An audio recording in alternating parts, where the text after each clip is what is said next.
সকল জল্পনা কল্পনা ও শঙ্কাকে দূরে ঠেলে আগামীকাল 9 সেপ্টেম্বর অনুষ্ঠিত হতে যাচ্ছে ডাকসু নির্বাচন। ডাকসু নির্বাচন ঘিরে ইতোমধ্যে সকল প্রস্তুতি সম্পূর্ণ হয়েছে। ডাকসু নির্বাচনকে কেন্দ্র করে ঢাবি ক্যাম্পাসে চলছে উৎসব আমেজ। এবারে ডাকসু নির্বাচনে মোট ভোটার সংখ্যা রয়েছে প্রায় 40,000 এবং প্রার্থী রয়েছেন হল সংসদ ও কেন্দ্রীয় সংসদ মিলিয়ে 1506 জন। এবারে ডাকসু নির্বাচনে মোট ভোট কেন্দ্র রয়েছে 8টি। এখন আমরা যে ভোট কেন্দ্রে অবস্থান করছি এটি টিএসসির ভোট কেন্দ্র এবং এটি হচ্ছে এবারে ডাকসু নির্বাচনের সর্ববৃহৎ ভোট কেন্দ্র এবং এই ভোট কেন্দ্রটি নির্ধারণ করা হয়েছে রোকেয়া হলের শিক্ষার্থীদের জন্য। এখানে ভোট কেন্দ্রের দুটি সাইড রয়েছে, একটি হচ্ছে ক্যাফেটেরিয়া সাইড এবং আরেকটি হচ্ছে অভ্যন্তরীণ ক্রীড়া কক্ষ যেটি রয়েছে সেটি।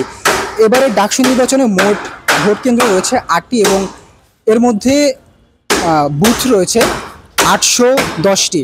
আমরা যদি আপনাদেরকে ভেতরে গিয়ে দেখাই, এখানে ভেতরে দেখতে পাচ্ছেন এই ভোট কেন্দ্রটিতে এখানে বুথগুলো রয়েছে। এই দিকে প্রার্থীরা ভোটাররা যখন আসবেন এসে এখানে হচ্ছে তাদের বৈধ যেই বিশ্ববিদ্যালয়ের কাগজপত্র রয়েছে আইডি কার্ড সেগুলো এখানে প্রদর্শন করবেন। প্রদর্শন করার পর তাদেরকে এখানে ব্যালট পেপার দেওয়া হবে এবং ব্যালট পেপার নিয়ে তারা এখান থেকে চলে আসবেন এই বুথ যে বুথ রয়েছে এই বুথের এখানে চলে আসবেন। এখানে এসে তারা ওএমআর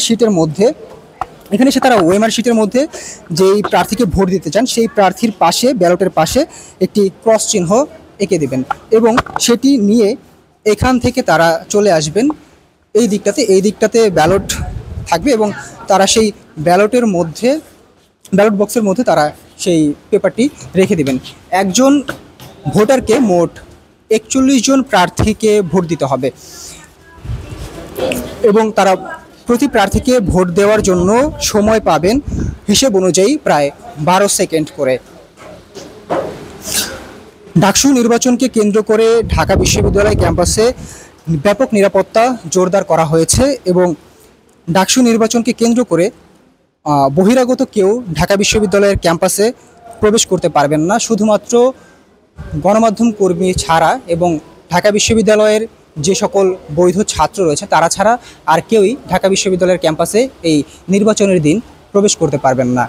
এই ছিল ঢাকা বিশ্ববিদ্যালয়ের টিএসসি ভোট কেন্দ্র থেকে সর্বশেষ সংবাদ। আপনাদের সাথে ছিলাম আমি মোহাম্মদ আলিফ মিয়া। আপনারা দেখছেন দৈনিক করতোয়া।